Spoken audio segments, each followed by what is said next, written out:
Welcome to the December edition of Community Connection. 2016 has been a very busy year for Fridley Police, with many new and returning programs designed to partner with the community. This month we take a look back at a few of my personal favorites, beginning with Cops in the Cafe, new in 2016. Hi, I'm Jenny Marquardt. I work at Hayes Elementary. I am a paraprofessional here in the cafeteria as well as in our literacy program. And I had an idea a couple years ago to incorporate Cops in the Cafe. I thought it would be great for Fridley Police to partner with our students here at Hayes, help them by mentoring friendships, showing them how great our community helpers are. And I talked to Liz Chevalier, our youth specialist, and she thought it was a great idea. And this year we were able to get the ball rolling, and we are thrilled it has taken off. The students are greatly enjoying themselves, and we are having a great time. The Fridley Police Department comes twice a month, and different students participate each time. They get to dine with the officers and ask questions. We have a lot of other kids participating. They help get the tables ready. We're hoping to even broaden our experience here and do more things with students. And we're just really enjoying this partnership. I'm Officer Mickelson with the Fridley Police Department. It's been a blast coming here. Enjoy the children, the laughing, the questions that they ask, and getting to answer it, and being a part of the community with these guys and hanging out, trying to make lunch fun, right? One of the ways our students here can participate in this program, teachers can select them if they're showing good behavior. I had a student write me a letter.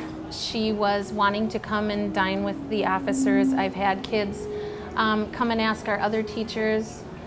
We also had our Stop and Think supervisor recommend students who wanted to participate, who we knew would benefit from this relationship, so we are very excited about that. This is one of our students, Heather, and she would like to share why she is excited about Cops in the Cafe. I like to have conversations with them and see what situations they've been in. Requias, would you like to tell us why you're excited about Cops in the Cafe? I'm excited because we get to see the cops face to face and ask them questions about their job and what they've done in their job and how they save people and stuff. All right, Dakarian, can you tell us why you are enjoying eating with Cops in the Cafe today? Because I like that the cops stop people from killing us and they arrest the bad people. Okay, Tatiana, can you share why you are enjoying Cops in the Cafe? I think it's really cool because I did Shop with the Cop with Officer Murphy, and we learned cool experiences. We also have a fun question and answer period at the end to kind of encourage all of our students to participate. Kids can ask our officers questions, and we have kind of a time for question and answer. We open up, and they've really enjoyed that also. What's the best part of your job? The best part of my job is getting to interact with people like you guys, and see the community and have some fun. What was one of your scariest moments you've been through? One of the scariest moments that I've been through, for me, was standing outside of a locked door where there was trouble on the other side. There was a couple of bad people, and we had to break that door down to get to the bad people that were hurting a good person. I think one of the most dangerous things that I've ever done is sometimes it's just driving down the street with my lights and sirens on, trying to get to where the help is needed. That can be extremely dangerous, not only for my safety, but for everybody else who's out driving and walking.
Hi, I'm Officer Murphy with the Fridley Police Department. I'm really excited to talk to you guys today about a program that's very near and dear to my heart. That program is the Fridley Police Explorer program.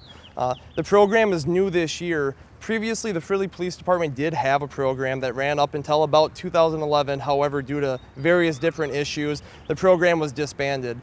In an effort this year to be more proactive out in the community and kind of reach out, the police department has given me approval, with the approval of the city council, to reinstate the Police Explorer program this beginning school year in September. So what is Police Explorers? Exploring is the co-ed young adult division of Learning for Life that provides young adults ages 14 through 21 with experiences, guidance, skills, and opportunities to explore their career aspirations and lifetime interests. Exploring is all about young adults making a more informed decision about future career paths. Typically, an explorer will either decide to pursue this career or they'll decide that it's not a good fit for them.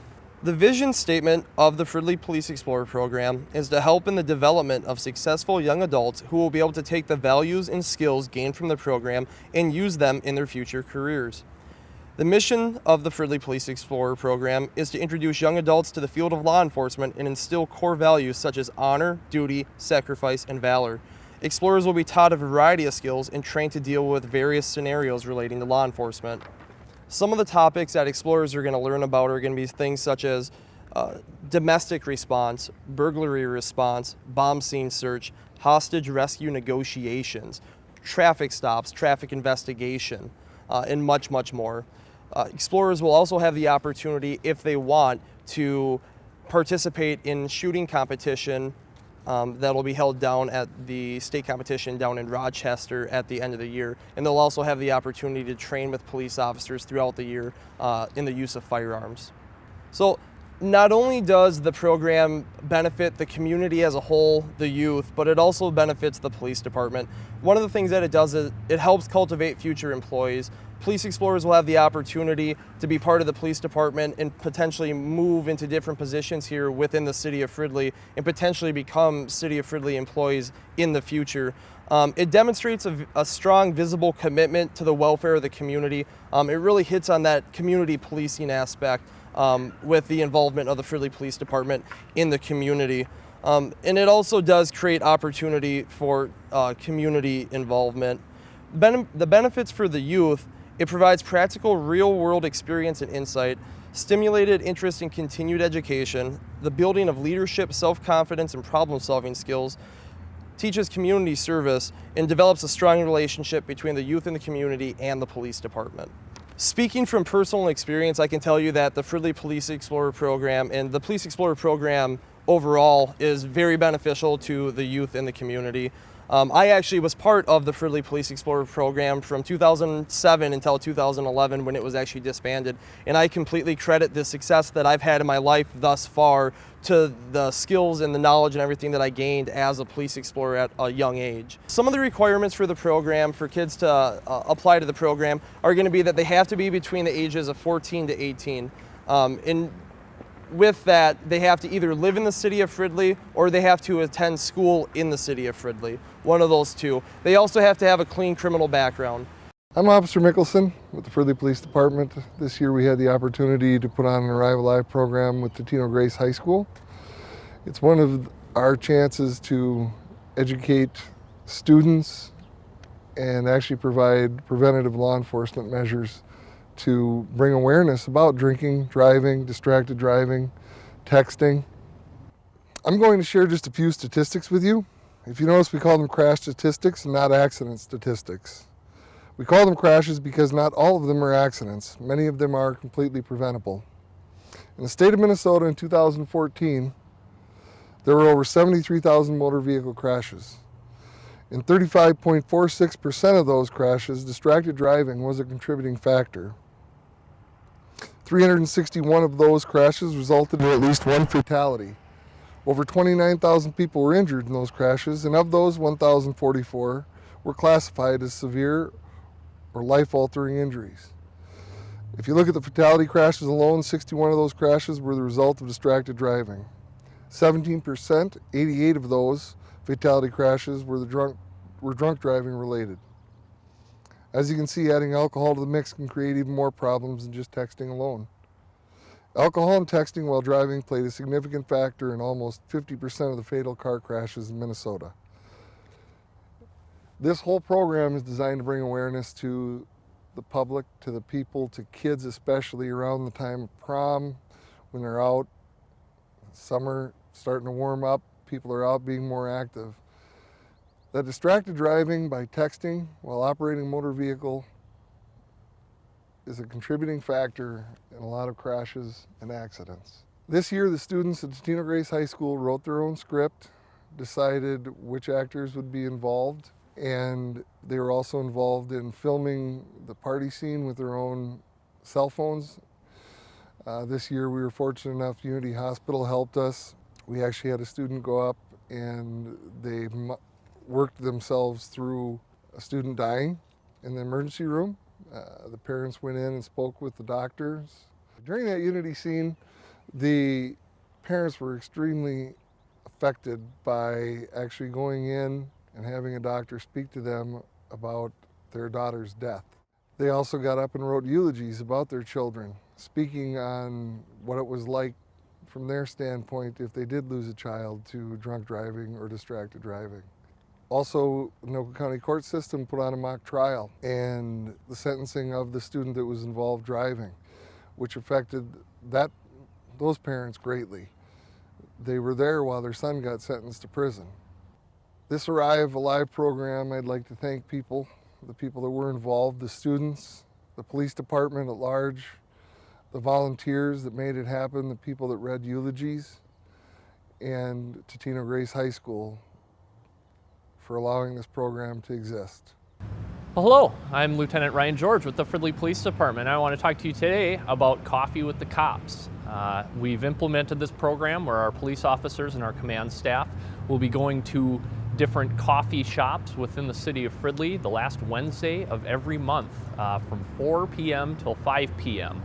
This is an opportunity for you to come out and meet Fridley police officers and our command staff. A very non-confrontational, very social, just informal way to sit and talk to our officers, ask them questions about what's going on in your community, what's going on in our police department, and also a chance to maybe talk about law enforcement in general. There's a lot of stuff nowadays in the news, and a lot of people have opinions about certain things. This is your opportunity to go straight to the source, ask us questions. We're willing to sit down, have a cup of coffee with you, just chat. And you don't have to call 911 to get the police to talk to you. We're willing to sit down and talk to you. This sort of stemmed from something that we've been doing in our elementary schools that's been very successful, called Cops in the Cafe. We go and have lunch with kids in the elementary schools at least every couple weeks, and the kids have an opportunity to sit down with us and get to know us as people and ask us questions and just kind of get to know us outside of what we do as police officers. And this is a great thing for adults and children alike. Anyone in the community is welcome to come and have a cup of coffee with us and just get to know us as people, because we are people, we make mistakes, we have families, lives outside of work just like everybody else. And we'd like for people to see that.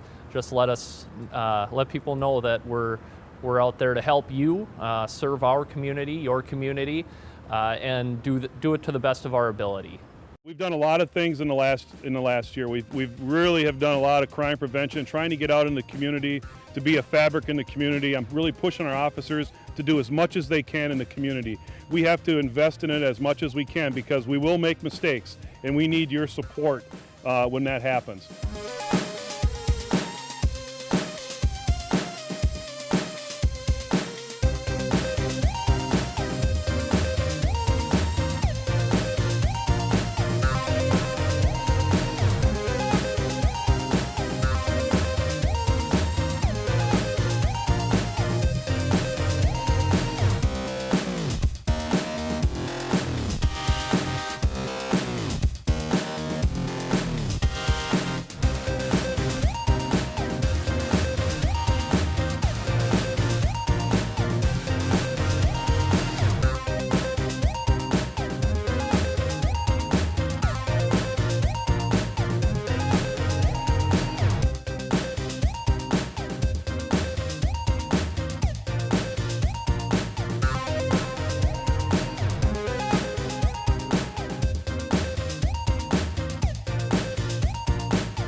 ever since we've had a couple of issues the last couple months, and we've had an incredible amount of community support at the police department. We are getting cards.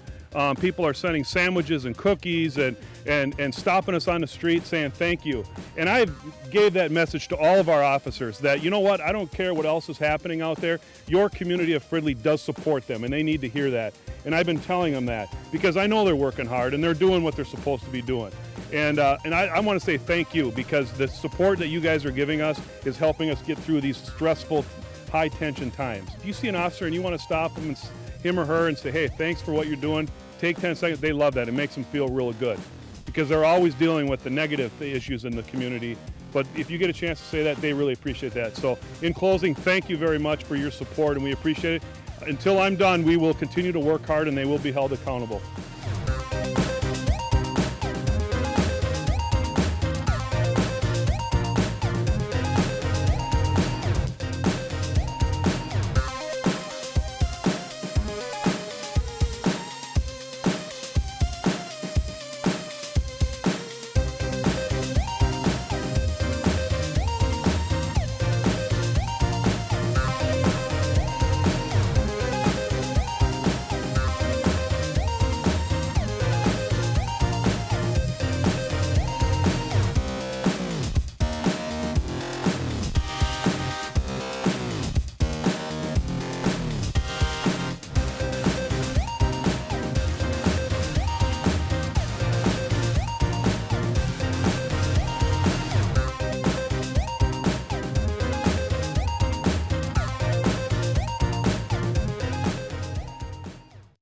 These are just a few of the many programs organized by Fridley Police, with many more planned in the coming year. Partnerships like Neighborhood Block Captains, Night to Unite, and Citizens Academy continue to grow, and new partnerships like Cops and Clergy are just beginning. This month, many officers are looking forward to the annual Shop with a Cop event for a special day with local children in need. Now let's take a look at what the City Council is working on. Here's City Manager Wally Weissapol with the November Council update.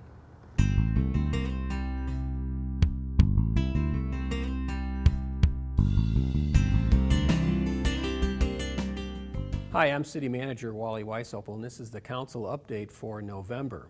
The City Council met twice in November, on the 14th and 28th, and as is typically their custom, they met prior to the regular council meeting and a conference meeting where at that time they discuss policy items and get information from the city staff and then make decisions later on at council meetings. At those conference meetings, they discussed the capital improvement bonds. This is the CIP bond. This is the bond that would proposed for the proposed City Hall and Public Works buildings. This would be the financing mechanism for those proposed buildings. And the council got further information on the cost implications and that type of thing. They also had an in-depth discussion regarding the 2017 general fund operating budgets, and that proposed budget will increase slightly only because of a transfer in usage of funds from the local government aid account and using less of those monies for capital improvement items and using more of it for operations. This is because the city's levy would not increase for the operations in 2017. At the regular meetings, the City Council opted out of a state law that provides for temporary smaller housing for medical reasons for persons to use who are terminally ill. And this is a state statute that requires cities to opt out of that, otherwise it would become allowable. And based on what other cities have been doing within the state, the city of Fridley opted out of that. So in other words, temporary medical houses would not be allowed in the city of Fridley, very similar to most other cities in the state of Minnesota. They also issued those capital improvement bonds of $50,505,000, and those will take place if there's not a reverse referendum requirement. There was also a zoning text amendment for the telecommunications poles. This is a new technology that's out there that would allow small antennas to go on certain utility poles within the right-of-way. The City Council enacted a moratorium on that because they wanted to study the impacts of these types of things. And after the study was complete, they made changes to it, and those changes were now implemented into the zoning code. They also made adjustments to the text of the solid waste disposal and recycling ordinance that made some updates and corrections in language and that type of thing, but didn't make any programmatic changes. Then they also increased the sewer and water rates for next year based on the internal review of the accounts. These are what we call enterprise funds, the sewer and water accounts. In other words, the revenues that are necessary to operate the water and sewer funds come from the charges that users pay for the use of water and sewer. Now, we only make enough money in those programs in order to pay off any debt service in order that we have to extend lines and to make major improvements and to recapture our costs. So the increases in costs come from two sources. One, the increased cost in the operations, and then also the pass along that we have from the Metropolitan Council for the sewer charges that they charge the city of Fridley. We then approved a contract for the construction of a pedestrian bridge for Main Street over Interstate 694. And that project will take place in the spring of 2017. We also had an agreement with the Watershed District with regard to Oak Glen Creek and some flood programs that we're instituting upstream. This is in the industrial area, just a little bit west of University Avenue. We'll be creating some ponds with the cooperation of several corporations and businesses within that industrial area that allow us to retain that water so it doesn't flood so much within that area and then further downstream.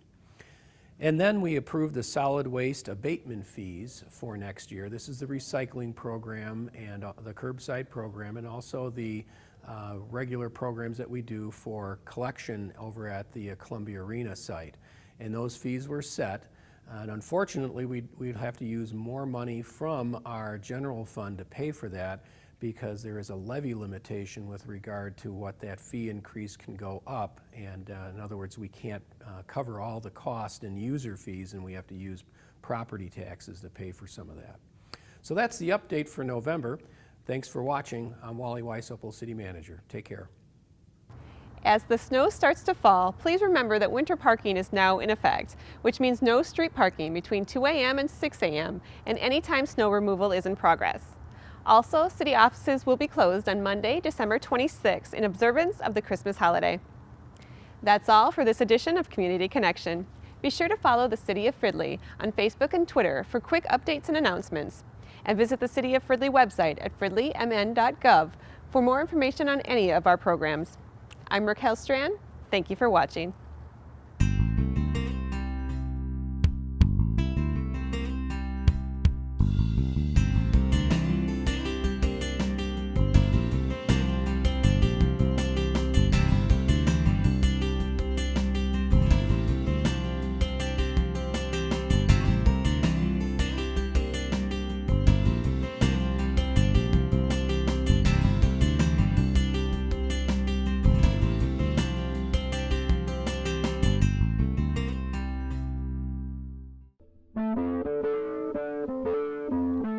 This has been a production of Fridley Municipal Television, Channel 17.